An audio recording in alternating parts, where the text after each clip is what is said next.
My phone goes off nonstop, so forgive me. Not a problem. Ladies and gentlemen, this is Beyond the Album Cover with Jarrell Mason, better known as J Mace. And right now we're going to get into an interview with those in the know and give them their flowers while they're here to be celebrated. And I have a guest who was on Beyond the Album Cover before, music industry executive extraordinaire, Mr. Kevin Woodley. Mr. Woodley, welcome back. Thank you, sir. Glad to be here. Yes, sir. I appreciate you taking your time out to do this schedule and amidst the lovely background that you have behind you. Oh, thank you, man. Thank you. It's a great day out here today. Yeah, enjoy it. Yeah, it looks like a day where it's always 5 o'clock somewhere. But we're going to continue where we left off on part one of your interview with me. Now, late last year, we had a loss in the music industry. We lost Mr. Andre Harrell, who created Uptown Records and launched the careers of many superstars from Mary J. Blige, Jodeci, Al B. Sure, Guy, gave a young Sean Diddy Combs his start in the music industry. And can you tell me about the impact of Mr. Harrell, Uptown Records, and then the enormous legacy that he left? Yes. And Andre was like an incredible guy. He actually sent Sean to me, he sent Puff to me to like sort of mentor and do some stuff because I was still at the club at the time, although I was working at Atlantic, I think it was Atlantic or Columbia, I'm not sure which. But you know, those were the days, man. Music was so incredible back then. Artists came to the DJ booth, came to hang out, came to hear music, hear their music. You know, Teddy Riley, the whole Guy crew lived almost in Bentley's hanging out with us. And so music back then was so, the music industry as well as musicians, it was so tight back then. The artists all came to the club and hung out there while I was a DJ, and it made it really nice because they got to hear their music. They were influenced by the music I was playing, and it just made it. The music scene in New York was incredible. You know, this is even prior to the days of Heavy D. You know, before Jodeci ever got on, all those artists. Their genesis was the nightclub, and the nightclub spurned their artistry. So I feel good about that. Bentley's was like the #1 club in New York, and we made it work. It was popping. Now, was Bentley's primarily R&B music oriented in the DJ booth, or did they sprinkle in a little bit of rap in there? Was it one of those spots where I played everything. There was no limits to what I played. I played R&B, I played hip hop, I played album cuts, I played whatever came to mind. You know, like for example, Earth, Wind and Fire had an interlude called Brazilian Rhyme, and it was on one of their albums. There's an album cut on one of the albums, and that and I felt like it was important to play that in between other songs. So it was sort of like an interlude, and I kept playing it. Then I took 2 copies and extended it, and just kept doing it. That was like one of the things I did. And after I did that, I'd play like Running Away by Roy Ayers. And it was just like the crowd would explode because they're vibing to this one thing. And then bam, here comes another song that they love. And it was the thing about me at Bentley's was I felt like it was important to play hit after hit after hit. And it made it work for the nightclub. It made it also work for musicians because they started thinking, how can I make a record, a great record, and then follow it with another and then another? So when you started hearing great albums, but where the entire album was played, that's where it came from. DJs playing record after hit after hit after hit after hit. And so they started like recording albums. That's why if you like music and you listen to an album like Intro's album, every single song is a hit. Everyone. I defy anybody. Play that album from beginning to end and tell me there's records that aren't hits. Every single song is a hit. Yeah. And that's what we try to do as DJs. And that New Life album, just as good as the debut. And about a year or so ago, Damian Lillard sampled Don't Leave Me on the record that he just did. And I was like, man, 20-something years later, and Intro's debut album still holds up. Rest in peace, Kenny Green.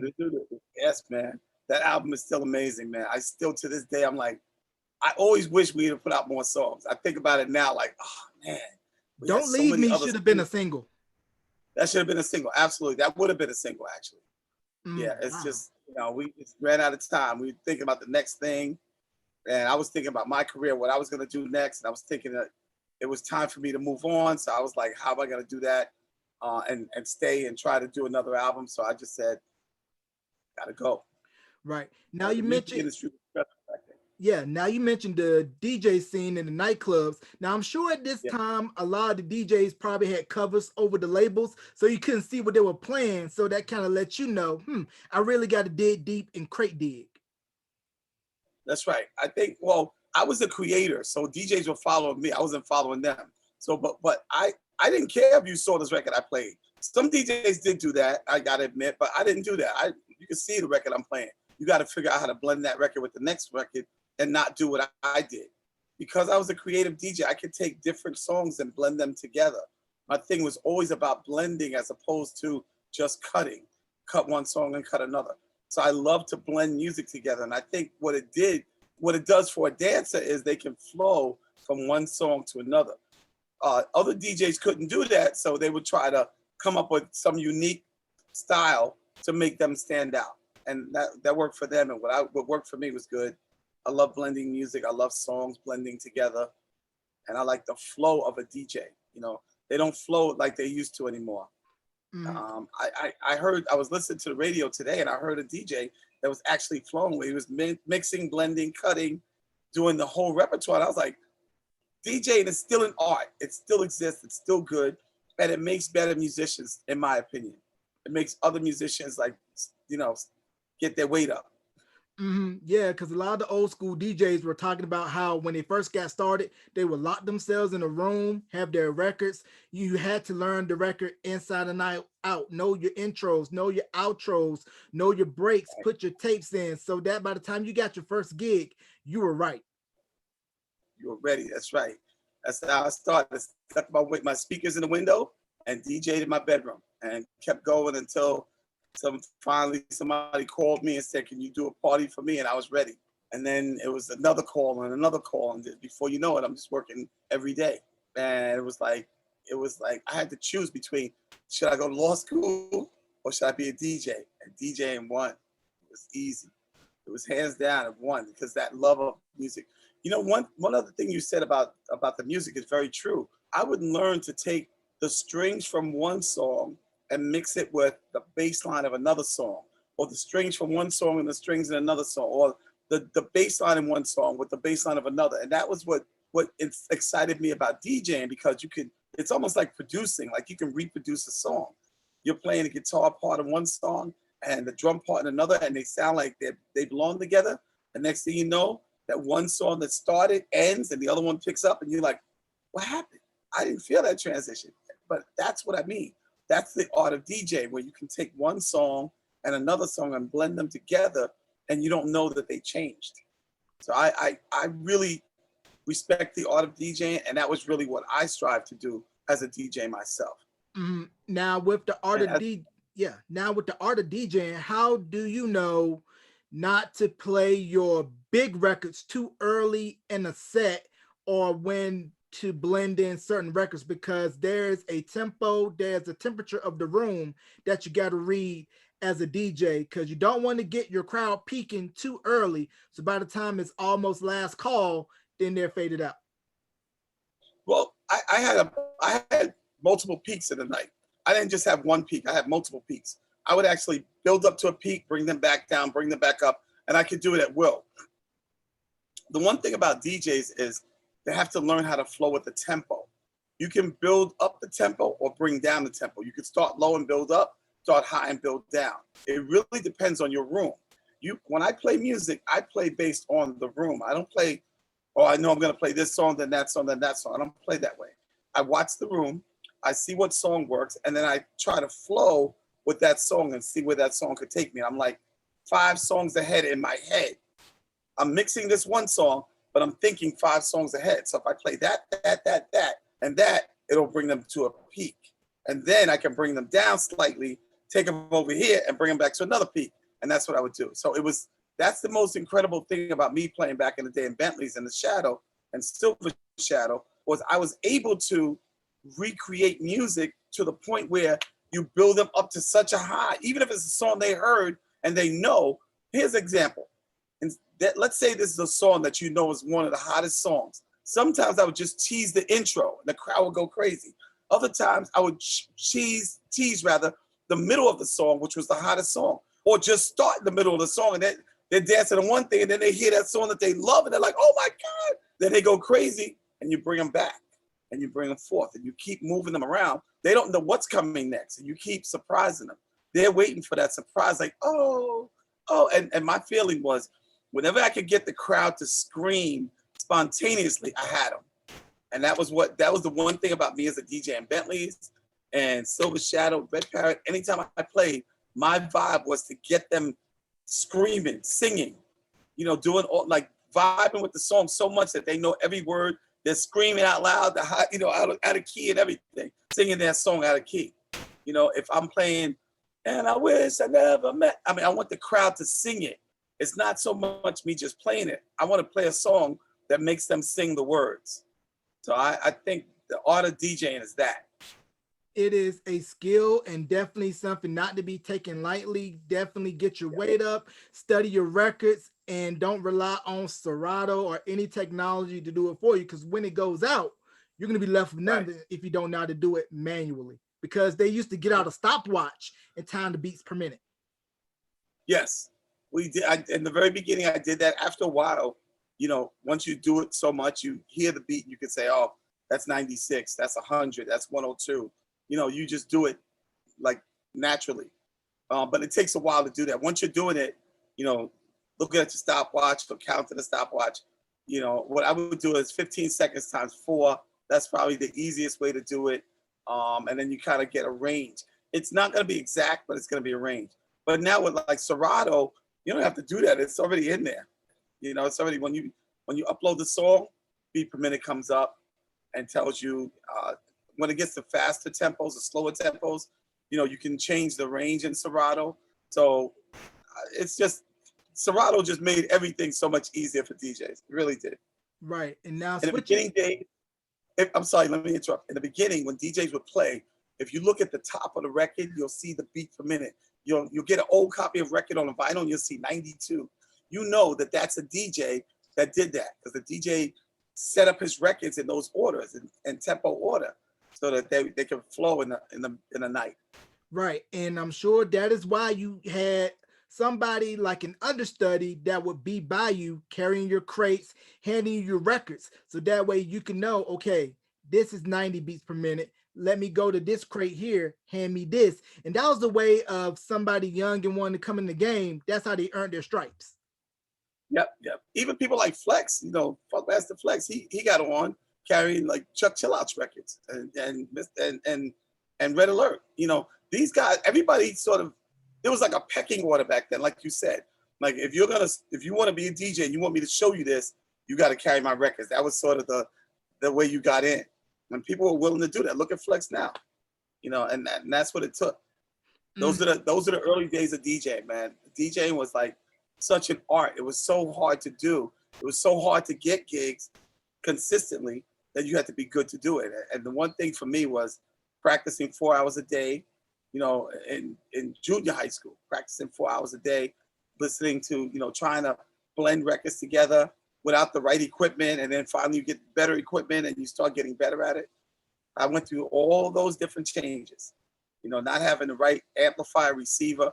Then you get hired to do a gig. Now you have to have better equipment because now you're in a bigger room. You're not in your bedroom anymore. Now you have to have giant speakers. And the speakers for me was GLI speakers, GLI mixer, what is it, 990 and a 1010 was a top piece, which is like a crossover. That's the stuff you had to have back then. And I had the big GLI speakers and full range and bass speakers. And I had like an amazing system. Mm-hmm. That's what really got me hot. That's what really got me good. Because once you get equipment, now it's like I can play anywhere. I played in the World Trade Center, the room called Skydive, like an incredible room overlooking New York City. And you put that sound system in there and 500 or 600 people and it's pumping and you're rocking them. And it's like, that's why I didn't go to law school. Mm-hmm. Still went to law school too, but I wasn't thinking that way then. Right. Now, how hard was it to get a residency at a nightclub in those days? I'm sure there were few nightclubs that played hip hop, R&B, oriented music, and a lot of up and coming DJs were all jockeying for the same nightclubs to try to get on and get their name out. Yeah, I was really blessed because the first nightclub I worked at, somebody invited me to play. There was three of us playing, and he played one part of the night. My other boy played another part, and I played the other part. I had my boy help me because he had the records I didn't have. I had a lot of records, he didn't. The other guy, though, got the gig, but he wasn't really much of a DJ. So he ended up playing like 3 or 5 songs, and we were back on. But he got me that first gig, and we actually paid him, like split the money. The second week, my boy couldn't come. So I had to go. He told me early, I'm not gonna be able to make next week, so you got to get the records I have that you don't have. So I went out and bought some more records, and so I went and played, and the other guy played again 5 or 6 records. So I basically played the whole night. And then the third, and I still split the money with all of them. And then the third week, dude was like, "Well, if you got the records, then what am I bringing records for? They'll just take the gig." So I did it, and still paid him, paid the other guy. And I said to the other guy, "Wait a minute. You're not really doing anything. You got the gig, and I appreciate it. I can still pay you for a couple more weeks, but I can't do it forever if I'm going to keep playing." So we ended up working something out, and that was good. So I was blessed in that because when I worked for those guys, it was called the Urban Bankers Coalition, and a bunch of vice presidents of banks, and in the New York City area, they were doing it in the club, and the club owner and I hit it off, and he was like, "Well, can you work some of the other nights?" Because that was Monday night. He said, "Can you work Tuesday, Wednesday, Thursday?" I was still going to school. And I was like, "I could do it, but I could only do it these hours." And he's like, "Okay." And then we worked it out. I think I worked from like 5 to 10 or something. And I did Monday, Tuesday, Wednesday. Then Thursday night, these other guys came and said, "Can you work again in the same club? Can you work on Thursday?" I'm like, "Yeah, I could work." But they're like, "But it's till 4 in the morning." I was like, "Man." So I was like, "Okay, let me try it." I did one Thursday and it was packed, and that was it. I was hooked. Then it was like, "Oh man, I gotta figure out what to do." Because I was going to school and doing that. It was like I was trying to do, and I did both, but those were the days though, man. So when I got that opportunity, the first shot to be a resident DJ, it wasn't about anybody else. It was just about myself, getting my skills up to the point where I can play consistently. The crowd kept coming. It kept getting bigger and bigger. I got better and better. Then I was on the mic as well as DJing, and then next thing you know, I'm working Monday, Tuesday, Wednesday, Thursday. Then they added a Saturday, and then they added a Friday, and that was it. Now I'm working 6 days a week, and I'm like loving it. Wow. And that's what did it. It was like that love of music brought me in and pulled me in. And before you know it, I'm a resident DJ, and I'm working consistently 5, 6 nights a week. What else could there be? Right. After that, I was hooked. Did you ever visit the Rooftop or Harlem World? Yes. And that was New York. When you're in New York, you go everywhere pretty much. But one thing I gotta say about the Rooftop, there's probably like one of the hottest clubs in New York at the time. There were others, 371 and so many big clubs, DJ Hollywood, etc. Those cats had it popping in Harlem. Harlem was big. The Bronx was big. Disco Fever was popping. I went pretty much everywhere. Went to the garage. On nights off, I'd go to the garage because on Friday night, my boy Herb Powers Jr., who was a mastering engineer, would invite me because he would, if Larry wasn't playing, Francois K was playing. And we'd go hang out in the DJ booth and talk and BS with each other. We had a ball. And that's the time in between. After my club closed, I was in between clubs for about 9 months or so. I did a lot of times and spent a lot of time in the garage, listening to sound system, listening to how music was. One thing I realized about DJs is different DJs have a different approach to music. My approach was always the hottest part of the song with the hottest part of another song, or the guitars with another guitar. Those guys they showed me something else. They showed me how to use the sound system to increase the sound of a song. They'd start a song off and all you're hearing is the highs. They play the highs of one song, the cymbals of one song into the cymbals of another song. And then they turn it up a little. And then before you know it, they run the bass in, crowd goes crazy. And you're like, I had to learn how to use the sound system.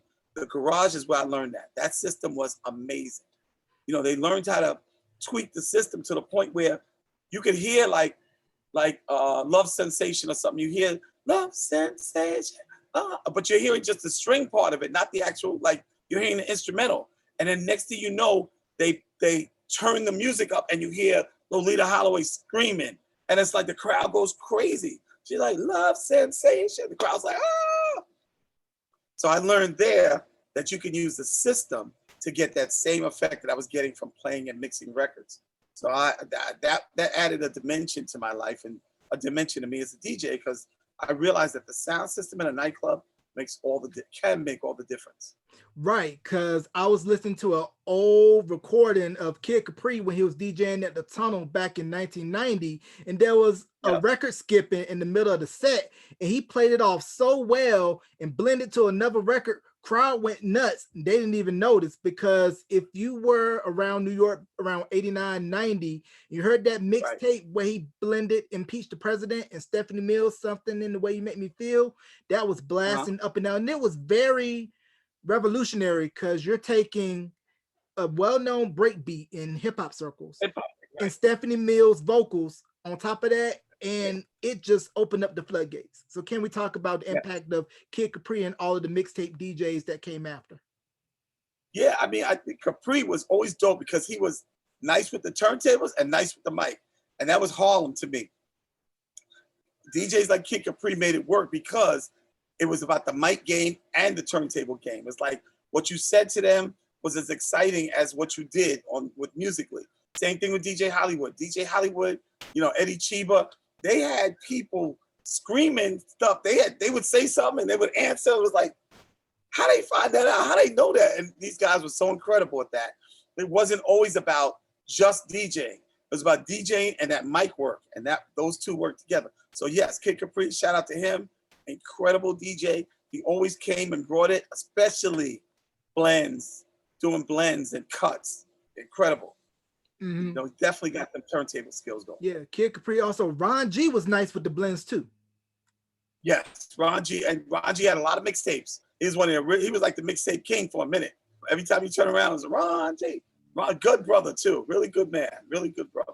Yeah, because I can remember, of course, being down south. When you got something from New York, you knew it was going to be official because everything came down south a couple of months later. While New York's like, oh, we didn't heard this months ago, but for us, it was brand new. But that just goes to show you the sign of the times, how slow everything was, because there was no internet and no ways to communicate other than snail mail. Yeah, New York was the hub. So a lot of creativity was going on in New York. And as a result of that, all the artists were there. They would come into the clubs, they were listening, they were writing, they were producing, they were making music for the New York clubs. In fact, even as a DJ, I would go to recording studios to hang out with musicians just to do hand claps on songs, just to four guys in a circle clapping their hands like this on beat. And if you did it wrong, you had to stop and re-record it. There was no punching in back then. So you had to do it for 4 minutes. If it's a 4-minute song, clap on beat for 4 minutes. Try that. It's pretty hard. So all those early songs, a lot of salsa songs, different artists, I was on, I'm caught up, stuff like that. If you listen, there's a clap track and you hear, and that's what we had to do. That was part of it. So the engineers would call us, yo, could you come down and do some claps for us? I'm like, sure. But I got to hear the music, got to meet musicians, hang out with them in the studio and watch them create. My man Kashif, rest in peace. We'll never forget, man, he invited me to the studio. He's recording his album. And he's like, yo, come down. I want you to hear something.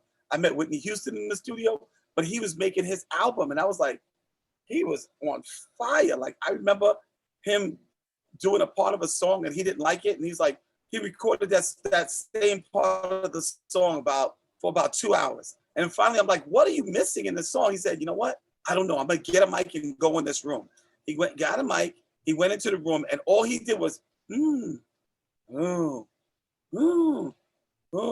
added that to the song and it was incredible. I was like, that was 2 hours? And that showed me like the commitment of a musician. And it came out incredible.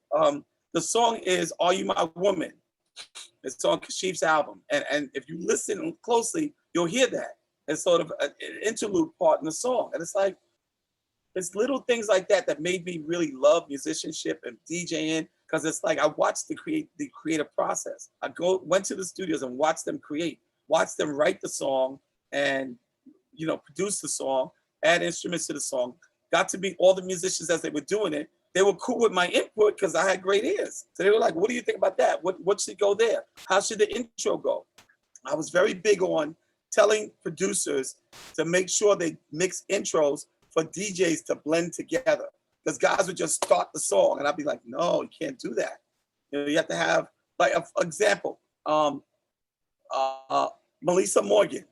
Bo Huggins was, it was Hush Productions. And Bo Huggins had a song called, on Melissa Morgan, called Fool's Paradise. If you listen to the original version, it starts, it just starts.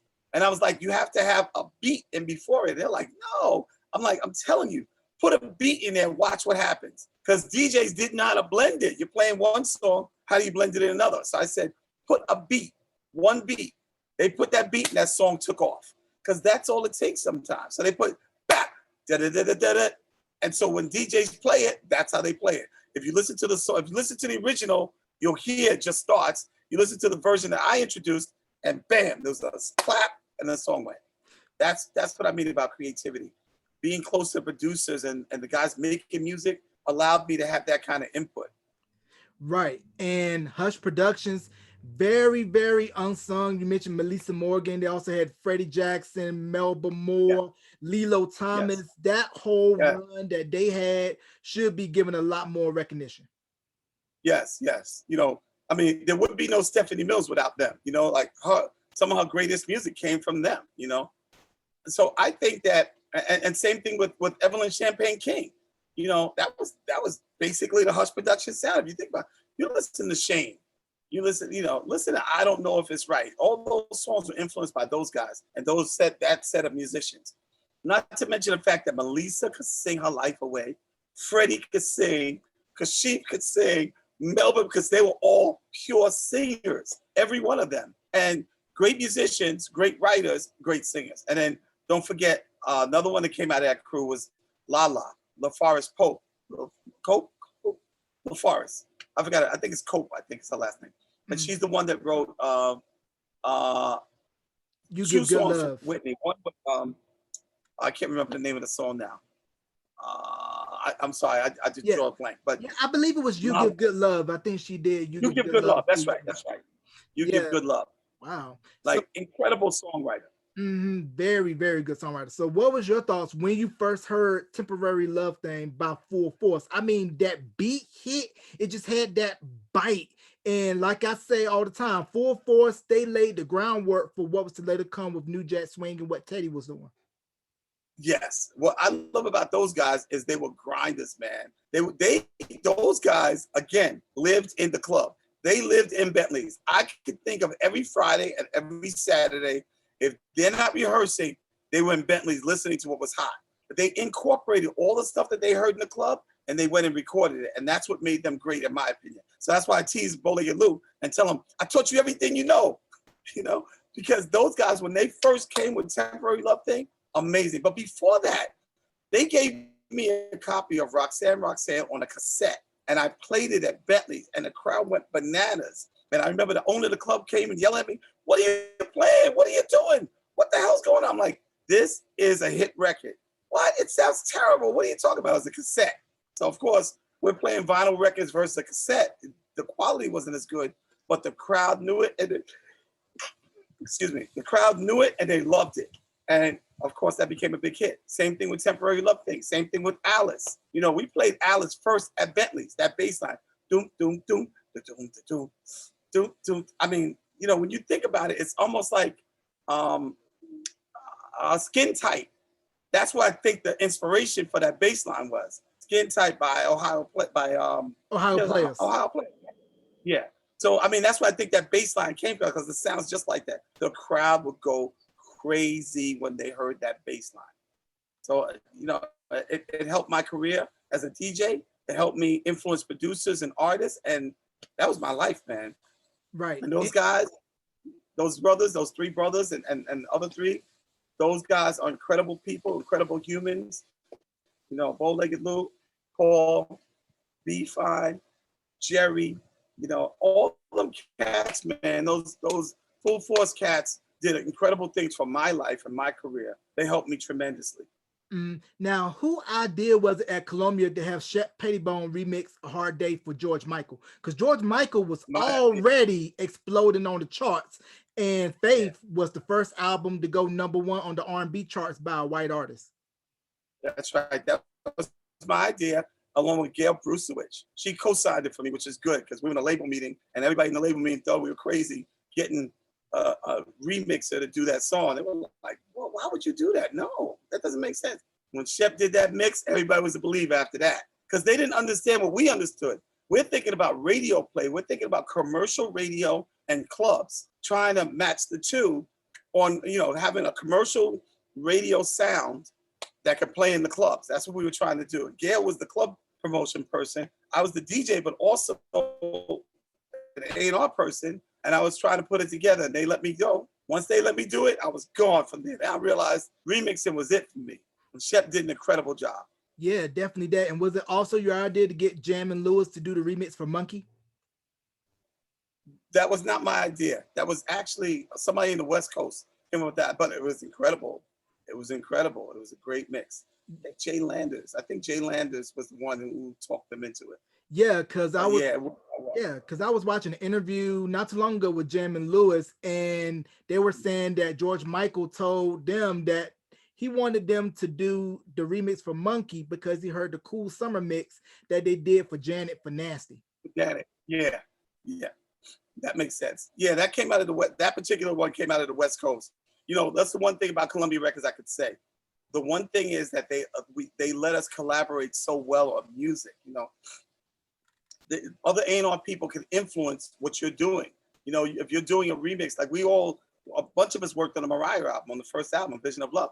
We all had input, and it was amazing. That's why the album's so amazing. That is a hit album from beginning to end because of the input of A&R guys who really love music and said, that belongs there, that part belongs there, those backgrounds are wrong, you got to redo them. We had so much input that it made it work. It made it like, it was almost like a competition, like to make Tommy or Donnie feel like we were doing our job. We would listen intently and try to pick the songs apart to make them better. And we were able to do that. So I got to say, the one thing about Columbia Records, I got to say, as an A&R person, it's probably the best place I've ever worked as a music executive because they let you, it's like a music university. They let you be creative. It's about creativity. The promotion guys let them promote, but when you're creating music, they want it to be creative. And I love that about them. Now, Those are the changes in my life. now when Mariah first came in and Vision of Love hit, was it always Columbia's intent to have her be pop first and R&B secondary? Because we kind of saw her go more the R&B route later on when Music Box, Butterfly, the later albums, but it felt like she always wanted to be more R&B out the box. She did. She wanted to be R&B out the box. But the thing about Columbia back then was they had set her up so well in the pop world that, pop saw the pictures. When they did the album cover, the one with the microphone, the black dress, if you remember that old school mic, once they saw that, once they took it to pop radio, this is our new artist. Everybody's like, I can't wait to hear it. So it was already set up. In the urban world, they always going to check for Mariah because she's an urban girl. And so it was always going to work. But pop, R&B was going to happen for her no matter what. But pop was really kind of a blessing in that they went all out for her. They loved her. They were waiting for her. The second her song came out, they were playing it. And so, the labels, again, Columbia Records, man. Columbia Records. Yeah, because when I heard, Tommy Mottola, Donnie Einer, all those guys, because when I heard I Can't Let Go, I was like, this record sounds very similar to Make It Last Forever. Yeah. See, and that's the thing. She was very much influenced by other people, but she wasn't trying to make their songs. She was making her own songs. She was making Mariah's songs. Mariah wasn't trying to, reproduce somebody else's music. She was always trying to create something. She's a great writer. Probably one of the best writers I ever worked with, other than maybe like Earth, Wind and Fire or something, because she's a pure writer. Like she'll take her time to make it make sense. And you think about that, like, look at the incredible music she's made. Look how many albums she sold. And that's why. That is what it takes to make great music. Listen to the song, take it apart and say, what's wrong, what's right with it? Or you write it like intro. We did intro. We heard it, we're like, it's incredible. Kenny Green was a great writer. Mariah's a great writer. When they can write stuff and hear it and dissect it and find out the pieces that don't work, they change it.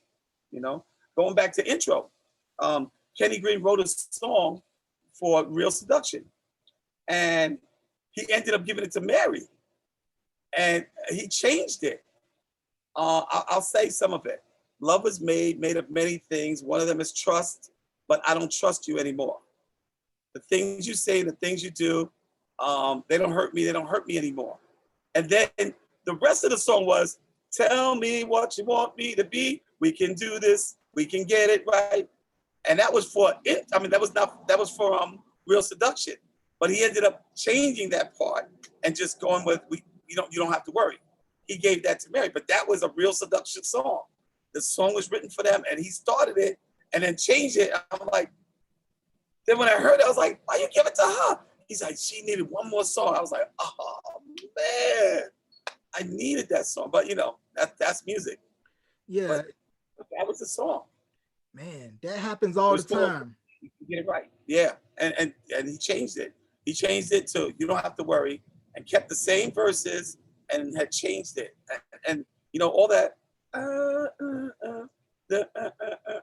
I'm sorry to do that, but yours was my own, and you treat me like all that stuff was not in there. He added all that just for a Mary song.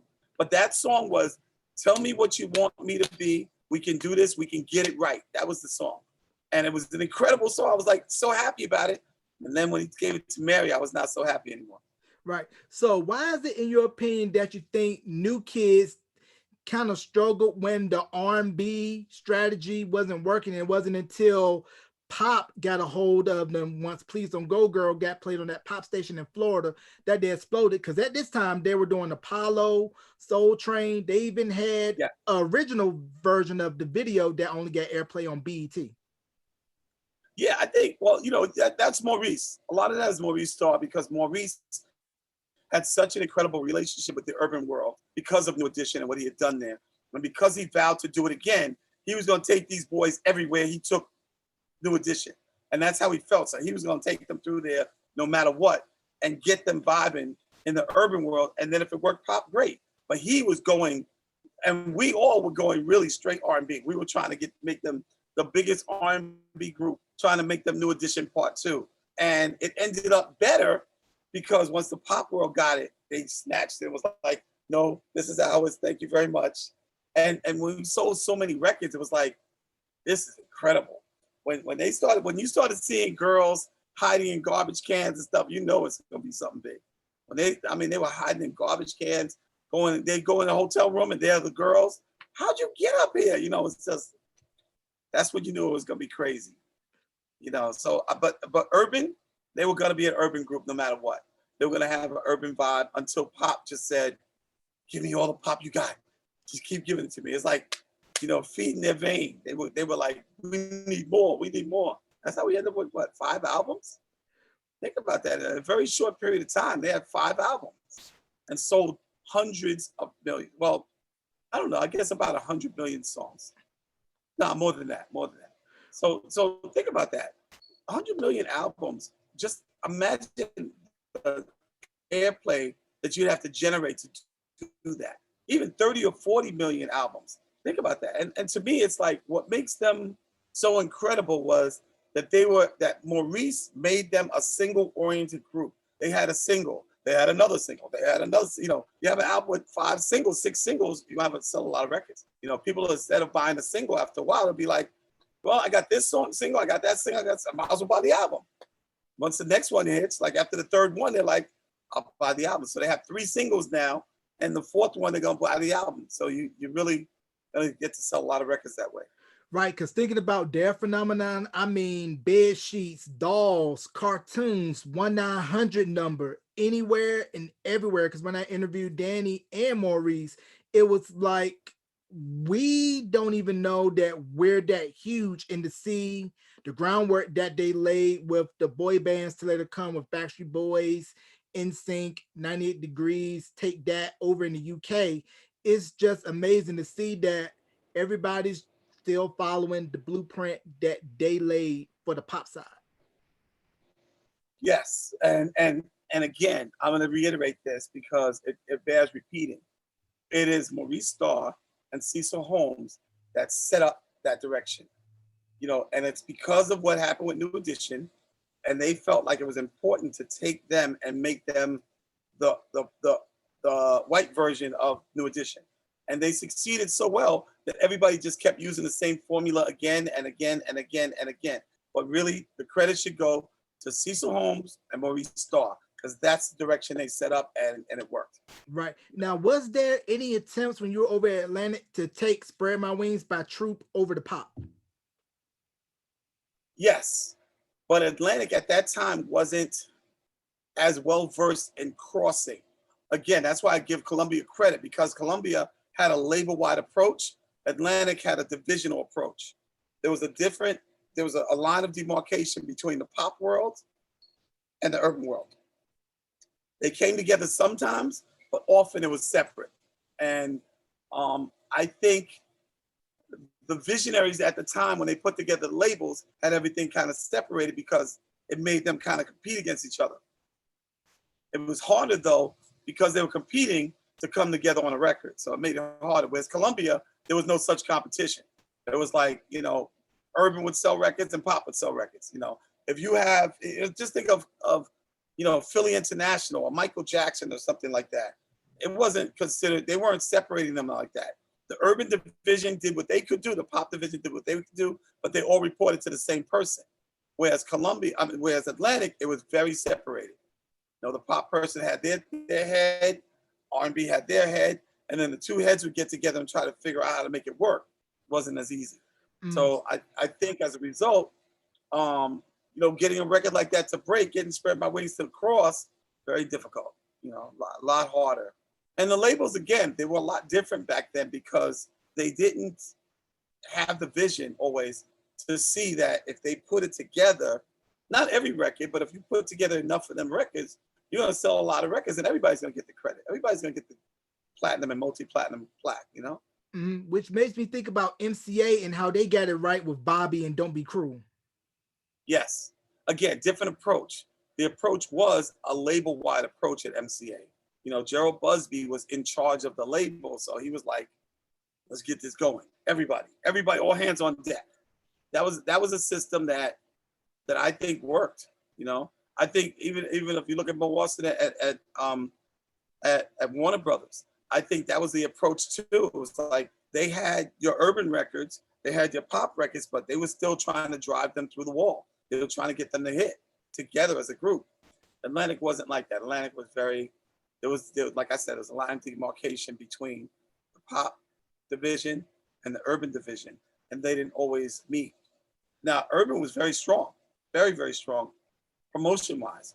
But they couldn't, if it's a pop record, they got to pass it on. And pop was big on certain records, but not everything. They weren't as good to me at crossing urban. They were better at crossing house records, like that, or dance records. It was easier for them to cross a dance record than a straight urban record, like a Pop Goes My Love or something like that, like Levert. It's going to be a lot harder for the pop division there to get that record and cross it. Right, because I believe Casanova by Levert was a crossover hit for them, right? It was a crossover hit. That was Soul Train. That was that Soul Train had such a grasp on the audience that by the time pop radio heard it or got it, it was already like a hit in their households. They were hearing it every day because it was a Soul Train record, man. Soul Train had such an influence on people. It would come right into your living room every Saturday, no matter if you're black or white. All the young white kids were watching Soul Train back then. They were. They just were. Right. So a lot of those artists, that's where they came. Think about it. New Kids on the Block was on Soul Train. Yes, they were. That's right. Soul Train was the go-to. And it surprises me that New Kids got on Soul Train, but how come George Michael never got on Soul Train? I know Wham and stuff got played, but when Faith was at his height, he never got on Soul Train, and I found it. He was in England. George was in England a lot, so he didn't always get on. It wasn't that easy. And I got to think about that. I kind of remember he was. but I'm not positive. I'm gonna check that out. I don't remember, honestly. Yeah, Very honest, because I felt that would have been a win-win. Because yeah, Faith, like I said, crossover especially because Wham play. was definitely on. Wham was definitely on. Wham was dope, man. Everything She Wants. That's got to be one of my all-time favorite songs to play as a DJ, because when you blend it in, people are like, they're dancing, and then they hear it, and they start hearing that bass line, doom, doom, doom, doom. And then he starts singing, and oh man, I love that song, and I love that song in a club. Again, those are songs that I would play in Bentley's as an R&B DJ in an R&B nightclub and play those records to that crossover crowd, and they would love it. And it's all in how I blended it in and how I just wrote off another record that they knew and that they loved. And then before you know it, they're hearing it and they're like starting to hum along, and bam, record hits and they start screaming. Yeah. Now, can we talk? Yeah. Now, can we talk about this woman that was on Atlantic, who I felt was one of the top singers during that crop of '80s female R&B singers? Love Under New Management, Baby Be Mine, Come Share My Love. Can we talk about Miki Howard? Yes, I love Miki Howard. Matter of fact, I got to shout her out, man. She did a show with us at the Inkwell a couple of years back, and we intend to do some more shows together as well. What an incredible artist, incredible influencer, just a great 100% artist. She is a consummate singer, is a consummate artist. And, she had her challenges in life like so many artists do, but talk about a great person with a great, fun, crazy personality. Miki crazy, but she's the coolest person, man. An incredible singer, like a singer. She can give singer class all day long. Just incredible. And I love her as a person and as an artist. Now, wasn't Michelle also signed to Atlantic as well? Yes, but she was through Dr. Dre, and she had her first album that popped. And then I wasn't there at that time. When I got there and I asked Dre to do album, he's like, I ain't doing no more records with her, dog. I was like, damn, no more records with her. You ain't getting no more records out of me with her. I was like, okay, I wasn't getting in the middle of that. I didn't know what happened. I didn't know any of this stuff until I saw her show and talked to her. I didn't know it was even like that. I thought they were good. I was like always under the impression that was her man. Dre was her man, and I didn't know. I really didn't. Until I saw her biopic, I did not really know what was really going on with her. And then I remembered later about Suge, and I never put two and two together until I saw it. It was like, that makes sense now, because he was like, I'm not going to have anything to do with her. You're going to have to get somebody else to do that. I'm like, all right, dog, no problem. What do you say? What are you going to say? But yeah, a dope singer. Again, another dope person, dope personality. Has also performed for me at the club, at my club, the Inkwell. And I love her as well, because she's such a real down-to-earth good person. And I'm going to have her back as well. I'm going to have her back partying with us. Right. And we mentioned MCA. Yeah. And we mentioned MCA earlier with them biting the apple with Bobby Brown and Don't Be Cruel, biggest selling album of '89, crossover smash. But they also still had success with New Edition. The Heartbreak album was huge. The Heartbreak tour, huge. And then everything to come off with the solo acts after that. So what did you think that MCA did right with the Heartbreak album? And then, of course, Bobby, we talked about earlier, and then all the solo acts that came after with BBD and Ralph, and then Johnny later on going over to Motown. It was a formula that really worked. I mean, they like Maurice Starr had a great formula with that group, and he put it together. He made it work. He had an idea of where he wanted them to go. He took them really far. And then when they broke off from him, that's when that album came, and they were like, it was almost like they were in jail at one point, and then they get out. Now they're free, and they start being free. That's what I think happened musically. Once that album came, they took off, and they were just like, it was almost like somebody let the shackles off of them, and they blew up. That's what I think happened. And then all the other groups, they just lived off that fame, and they thought about that tour. They thought about the performances. That tour made their careers. That Any Heartbreak tour, insane, man. The amount of money they made, the impact that it had in each state was amazing. They did very, very well. And as a result, it spurred the career of each artist individually. And then right after that, it spurned Johnny Gill. Johnny was already popping, but put him in the group and it's on and popping. Then it's like, it's a new world. And same with Bobby was crazy back then. Don't get me wrong. Bobby was crazy, but Bobby had a lot of success as a performer. They loved him. They saw him. He had a spark, and that's what happened. It's like he got to the point where he felt like this should be my group or it should be about me or whatever. And it wasn't a group built on that, really. It wasn't. It wasn't built on one person. But he kind of felt like he was the star and he should be the star. And maybe he should have been. But it didn't work well in the group. The one thing I got to say is this. Back in the day, when a star would, let's say there's a person singing, when that star would leave, the group would diminish, and it was at a point where once he became a star, that group was determined not to diminish. That's what made them win. They were like, no matter what, we're going to keep going. And I really like that. I really appreciate their artistry because, so many times, even like you look at Teddy Pendergrass, Hal Melvin and the Blue Notes, right? It wasn't as big as Teddy. Teddy was huge. Hal Melvin was a good group. They had good records. But once he left that group, it was like, who? Now, they were smart enough to keep it going, and he never disrespected them, even in his solo career. But there was a point at which it was like Teddy Pendergrass, Hal Melvin and the Blue Notes. And then it's sort of as he progressed in his artistry, he kept giving them props so that they weren't dead. And I think that's important. Some other groups didn't do that and kill the group, Right. So what was your thoughts on Today? The group Today? The group Today, Big Bub and those guys. Oh, man. I love Big Bub. That's my dude, too, man. We were trying to do an album with him in Atlantic as well. It just we couldn't get it right. Love Big Bub. Love Today. That was Teddy's baby. Teddy was like always trying to come with the next thing. That's what I love about him as a person. He's always very gracious. As a producer, he's very giving. And I think that they were one song away from a smash. They were right there. They just never got that one song that took them there. But artist-wise, they really did well. Yeah, because I thought Why You Getting Funky on Me had pop crossover potential. And I tell people this all the time. Big Bub vocally was like Luther Vandross going full-blown New Jack Swing. On the street tip, yes. And he just never... Good records, not great records. That's what I think would happen.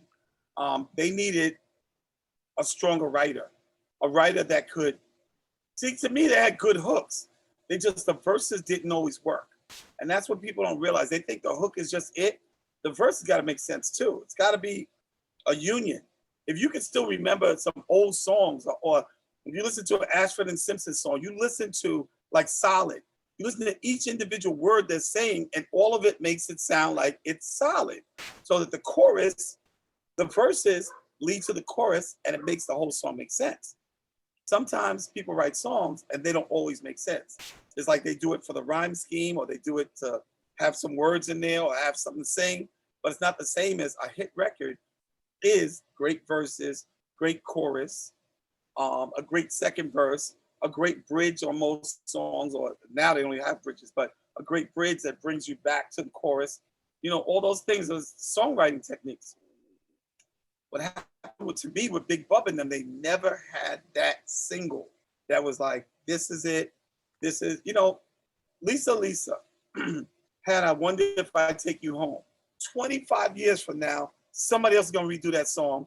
Everybody, when they hear it 25 years from now, still going to be a hit. Today doesn't have a song like that. That's the best way to put it. They just don't. Right. And one that I felt from the GR camp that should have exploded was Abstract. Abstract, yep. Same thing. Good songs, not great songs. But dope group, but I mean, sometimes it's not there. Think about it. In the history of music, there are some songs that will last. Like you can listen, you think of Luther, people like that. You can name 15 Luther songs that are hits that you'll remember the words to and all that. Think of an Abstract song like that. Just one. That's the problem. People don't realize that that's really what makes it work. the thing that makes a record last is it's gotta stay with you. Something that stays with you. Not like Abstract, great group, great looking, great sounding, but what's the hit single that you're gonna remember forever? You know, even like when I think of groups like I can't remember the Promise. I can't remember the name of the group right now. Jagged Edge. You think of groups like they have some songs that are amazing songs that will be somebody gonna sing those songs again because they're incredible. That's what makes groups have staying power. Right. You know, Lauryn Hill. Why was she so great? Her songs were amazing. They can take her songs right now, remix them, have they done recently, remix them, and they become hits. That's a hit song. If a group doesn't have that, they can have the greatest name, the greatest vibe, they can look the best. It's not gonna matter. You know? Right. You got to have everything. And we could go down the That's list gotta of be all the groups that we thought great look, great sound, but didn't have it Yep. all together. But one group that did have it all together was four young men out of Philadelphia that was discovered by Mr. Michael Bivins, Boys to Men. Yes. So what was your thoughts on first hearing them and saying, oh, these guys are going to be something serious? You know what? I thought of Take Six, and they were like Take Four. You know, it was like Take Six with four members, or the Temptations with four members. That's what it sounded like to me. It was like, Michael found a gem, and they were already there when he found them. They were like ready, and all he had to do was find the songs. He found them. What is it? L.A. and Face, I think, Jam and Lewis. It was over. It was over. Once they did that, those guys have looks, they have talent, and they're true musicians. So, sometimes a vocal musician is not the same as a person that sits and plays keyboards or drums or whatever, but they are in control of their instrument. And because of that, you can have them sing Humpty Dumpty and they sound good, and that's what did it with that group. Yeah. Mike, incredible move. Yeah. Incredible. That was a career changer for him. Mm-hmm, definitely that. And he also hit it with ABC, because ABC, let's not forget ABC, they were huge. Yes. Aisha crossover hit, and it was one of the first early productions of a young Dallas Austin, who also did My Music and I'll Always Love You on Troop's Attitude. And Trent Reznor was the engineer on the Attitude album. No doubt. Hold on a sec. One of my neighbors is playing some really. All right. So what I was saying was that ABC was huge as well as Boys to Men with Biv 10, and how Aisha was a crossover hit. And to me, ABC set the tone for what was later to come with Crisscross. Right, Crisscross, as well as the Boys. It was definitely that vibe that they were trying to get, that young vibe, that young, almost like Jackson 5 kind of feel. And they nailed it. Like, it was almost there. But Aisha was like a smash hit record. Once that came out, they were gone. And that made MCA a big label, man, because they had them, they had the Boys, they had Michael. They had Belle Biv DeVoe. No, was that on there? Yeah, Belle Biv DeVoe. They had so many hits out of so many groups at the same time. It was amazing. They had the Men on Pause. I can't remember the Climax. MTA was on fire, man. They had one act after another, after another, after another. When the Boys came out, when Aisha came out, it was just like the kids are taking over. That's how it felt. Mm. That was a good time. That was a good time musically, man. Yeah, and MCA, they also had Jody Watley and the Jets. Yes, and the Jets. And the Jets were on fire. And it's funny because I was thinking about the Jets. I was like, the Jets was a much bigger group than people gave them credit for. It was a huge band, man. And it was a family. It was really, really nice. They had them. It was almost like the Osmonds or something like that. That was the vibe they were on. They had a nice little run.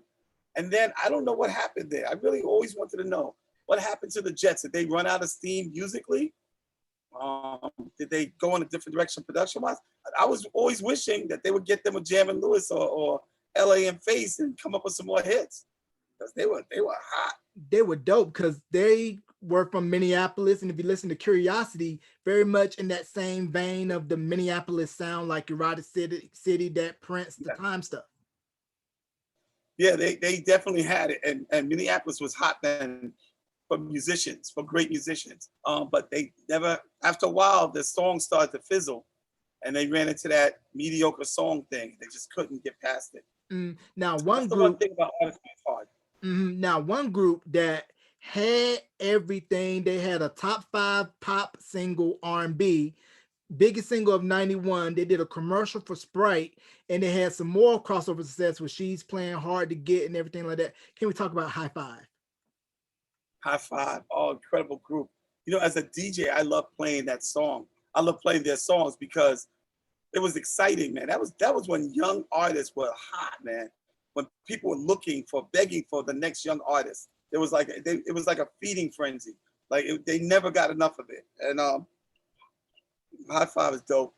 Now, I never knew, were they from England or were they from America? High Five, they are from the U.S., Waco, Texas. From Texas, okay. Because I never saw where they came from. Like they just came out of nowhere. They really did. Yeah, based out of Waco. Based out of Waco. I like the way crossover smash it. And Tony Thompson's solo album, Sensational, very underrated album. Should have gotten a lot more push. Done well. Yeah, should have done better. Yeah, sometimes the promotion department does you wrong, you know. That's the other thing I learned. You can have a hit song or hit artist, but if the elements don't come together at the right time, or if the label doesn't have the money to promote you, anything can happen. There's no guarantees. That's why I give so much credit to MCA, because there was one time when it was just one hit after another. Columbia Records, same thing. Columbia Records, they would beat a dead horse to death and still be hitting it. You know, they could make a record. Like, look at what we did with LL Cool J Radio. Like, just to take that record and make it huge, it was an unstoppable record at a point. It's like, put it this way. We put that album out and we were like, this is the #1 single. And everybody's like, yeah. Other people like, yeah, whatever. They thought they #1 single, man. Radio was like an anthem. Like in the street, anywhere you go in Queens or Brooklyn, Manhattan back then, they were playing it. You go on a street where everybody's shopping, like young people are shopping with their parents or whatever, that record's playing. People are blasting out their car. I was like, this is a hit, but I didn't think the world knew it. I didn't think it was gonna happen. Man, that record took off. And then L was ready. After radio, boom, he was gone. Like, to me, that's why he's one of my favorite rappers of all time. He's in my top 5 because of that, because of him as an artist, as a person. You know, he's a consummate gentleman, a real down to earth person. He's a beast if you treat him wrong. And you know, he's just incredible as an artist, man. He got it. He has that it factor. He has it. He's always had it. He's fun. He's a funny dude. I've had funny times with him. That was dope, man. You know. Yeah, so now we're talking about the golden era of hip hop, and late last year we lost the pioneer in golden era hip hop, and that was Ecstasy from Houdini. Can we talk about the impact of Houdini, Larry Smith, their production, and how it was almost pre-New Jack Swing because they had rap with R&B melodies? Right. You know, Larry Smith was a musician, and he had this vibe. He loved hip hop, but he loved R&B.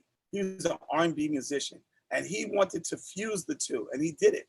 Now, the thing with them was they were dancers. I don't know if people even know this. They were dancers. I mean, they weren't dancers. I'm sorry. Their dancers were UTFO. And so I had them perform at Bentley's, and UTFO were their DJs. I mean, they're dancers. The UTFO was much younger. So Houdini came to perform, and UTFO came, and the owner's like, I'm not letting them in. I'm like, but they're the dancers. He's like, I'm not letting them in. They're too young. They look crazy. I'm not letting them in. I'm like, but this is something that's going to cement their career as guys. Let them in. They're kids. And I talked them into letting them perform. And the stage wasn't that big, and they couldn't really do as much as they wanted to, but it was really good. And I felt good because after that same group, UTFO, took off. So that's a good thing. Houdini, I gave them one of their first shows ever. They performed at Bentley's. It was a time when, at the time, we were advertising on 98.7 KISS, and which is the big radio station in New York, and we made their record huge. by doing this show. It was like it was the whole city was focused on them, and we were packed. We were sold out within like 20 minutes of opening. It was insane. We ended up doing them another show. I think like a month later, we had a second part of the show because it was so big. Then after that, they started touring in. That was it. But incredible guys, very humble, and Grandmaster D's coolest. You know, just good people. You know, to me, artistry is this. If you can find that simple thing where you have a producer that loves music and knows how to get your music right, and you guys flow off each other, because that's what they did. That was sort of like after Run DMC, they were flowing back and forth, and that was hot. That was something that not too many rappers were doing at all. They knew how to flow, how to give one time, give the other time, let them flow enough for it to work. Like Run DMC was sort of like quicker with it. Like, well, you know, they were more staccato, but they were like, you get it first. You get it first. And that's what was so dope to me about them, because they were the first group really to nail that properly with the R&B music and the hip hop music. It was like incredible. What an incredible marriage to me. Yeah. And then Larry was just the consummate musician. He was always a friend of Russell's, and he was always Russell's sort of go-to musician. You know, if he needed something, yo, let me see if Larry could do this. So let me see if Larry could do that. So when he got Houdini, with Larry, it was over. Yeah, because when I listen to One Love, I can easily hear Teddy Pendergrass with Houdini on the bridge doing a 16-bar rap. And it was just a great meshing, a great merging. And back to Colombia with Mariah.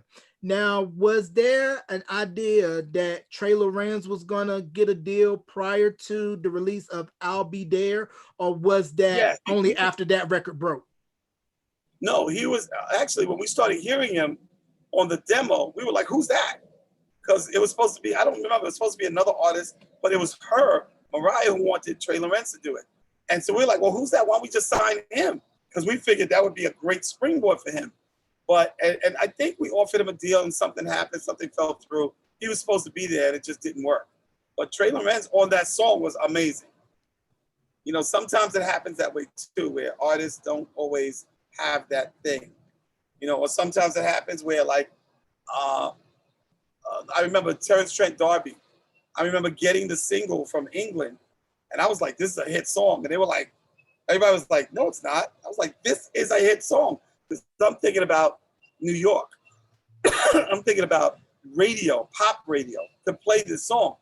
Not New York clubs so much, but pop radio. But I knew in my club I could play it because I had enough people that I knew would vibe to it. But the label didn't really get it at first. And then when it popped off on its own, basically.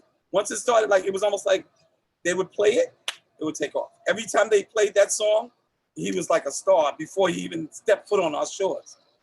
Right, because Terrence Trent D'Arby, if you listen to the Hardline according to Terrence Trent D'Arby, which came out, I believe, 87, it was like a meshing of Michael Jackson and Prince, and you merge it together and boom, there it is. Yep. That's exactly what it was. And he was dope, like as an artist, his vibe. He was like, and also a little bit of James Brown too. He had a little bit of that in him too. But definitely Michael and Prince. Mm-hmm. Yeah, now, Terrence Trent was dope. Yeah, very he nailed dope. it. As an artist, as a performer, he was it. Mm-hmm. Definitely that Sign Your Name, Wish You Well, Dance Little Sister, If You Let Me Stay, great records. Now, can we talk about, before we close, Prince Marky D and the Soul Convention and the work that him and Corey Rooney did? Man, those dudes. I'm telling you, man, I was surprised at Prince Marky D, man, because I was thinking Fat Boys all day. And I was like, he makes R&B records? What? Like, I couldn't believe it. It was amazing. I was like, he's actually nice with it, you know? And Corey was is a great producer. And he had a lot to do with Mariah's success too. Him and Tommy became fast friends. And, you know, Tommy was all about finding the producers for Mariah. When we were looking, he was searching hard to keep the vibe going. So he latched on to Corey. And then Corey had that success with Mary. It was over then. Then it was like, no, you come with me. It was kind of like Tommy was like, no, you come with me. So some of the successive Mariah albums that they worked on, Corey had a lot to do with. And so, yeah, those cats, they were great music guys, man. Great guys who loved music. They loved hip hop. They understood what it was, and they were able to sort of mesh the two. But Prince Markie B, R&B, what? Crazy. Yeah, and he's getting them checks from Target because they used Real Love for their Christmas campaign last year. And the biggest mystery for me was I thought Menagerie should have blown up. The group that Corey Rooney and Prince Markie was working on that. Now that I realized, I thought that they were a precursor to what was to later come with the whole Latin R&B movement, you know, kind of sort of like what Barrio Boys was doing over at SBK. Yeah. But it doesn't, you know, it's all in the songs. Sometimes it's being ahead of time, being ahead of stuff. I tried to do it as an A&R person. I had a group that was English and Spanish, and they were rhyming and chatting, reggae chatting and rhyming on a record. And I thought it was popping. It just didn't work. A group called Messengers of Funk. But they're the precursor to all these artists that are doing that now. So to me, it's like sometimes you're just too early. Sometimes you don't have that song. But the concept was there for me, and I got the concept and thought it could work, but I just didn't have the single that made it work. That's all. Right, and it kind of felt like when New Jack Swing hit, when Groove Me and I Wanna first came out, it was like a lot of people were still stuck in that early 80s R&B mode, and it was where they were 2 steps behind, while Teddy and everyone was 2 steps ahead, and everybody else I was later. The 2 step ahead guy, and I was like, let's go this way, but they're like, well, what about? And I was always like, whatever worked before doesn't have to work now. You have to change. I remember even as a DJ, DJs were stuck in the mid 90 tempo, from 90 to like 98. And they were in that tempo, and that's all they wanted to do. And then an artist like Mary comes out, and her record's like, 112 or 116. They're going like, what are we gonna do? What are we gonna mix with that song? And I'm like, figure it out.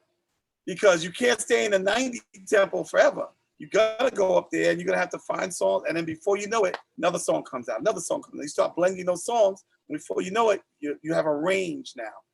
It's from 90 to 100 and something, and then you can go up the scale and down the scale. And so to me, it's like the creativity is the most important thing. The tempo and all that can come later.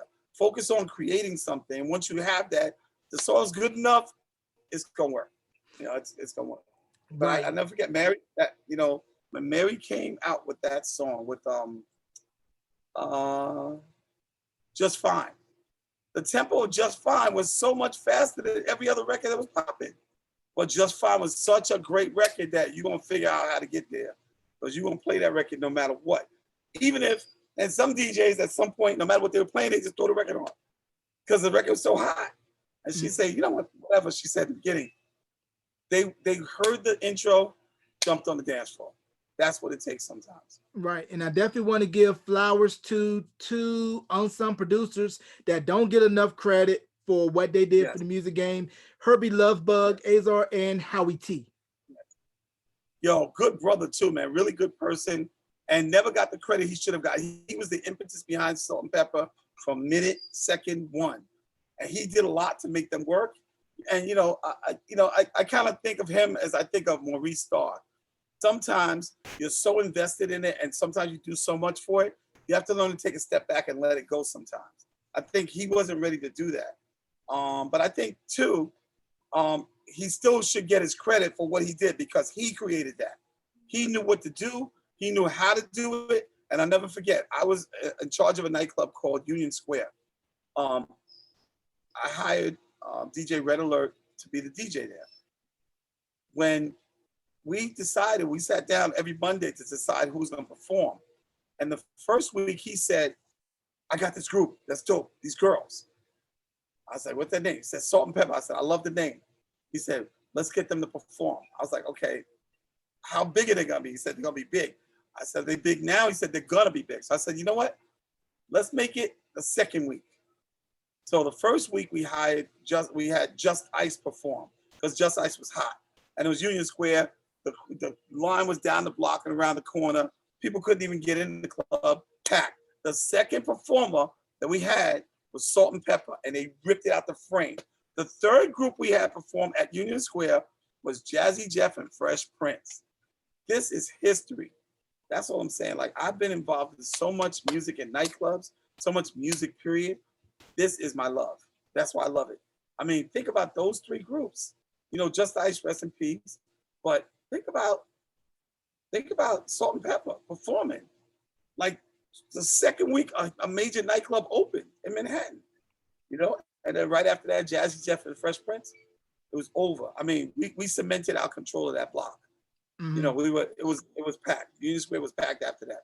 Yep. Salt and Pepper definitely should be in the Rock and Roll Hall of Fame. They pretty much broke down doors and barriers a la what Run DMC did, the female equivalent to Run DMC. Yes, absolutely. And Herbie should get all the credit for that, as well as the girls, but he should get all the credit for that because he was the impetus behind it. He made it happen. He made it really, really work. Right. And also Kid and Play. Let's not forget. Yep, Kid and Play too. Same thing. You know, those are the guys in full force. Those are their boys, man. Those are always their friends. And Play was such a good dude, man.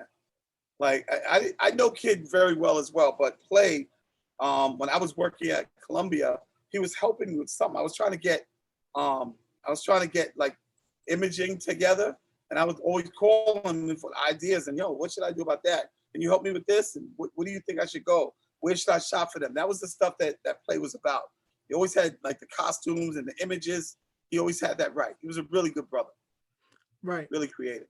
Right. Definitely good. And do you have any shout outs you want to give before we wrap, and also plug your social media and also any current projects? Oh, okay. Let's see. Twitter is I am Sugar Daddy.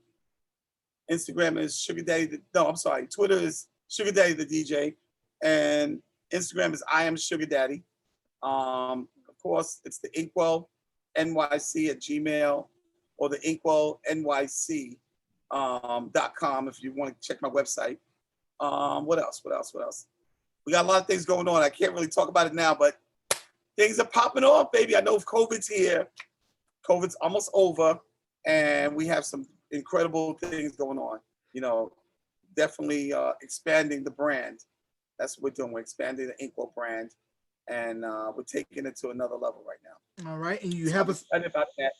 Yeah, and you have a spot here when the ink dries and when you can talk, you know, you can come here. You can find this interview wherever you stream your podcast and on my YouTube channel, Beyond the Album Cover. Go to facebook.com/Beyond the Album Cover for all things related to the podcast. Ladies and gentlemen, Mr. Kevin Woodley, thank you for coming back on to Beyond the Album Cover, sir. Peace and love, Kevin Sugar Daddy Woodley. I'm out. All right.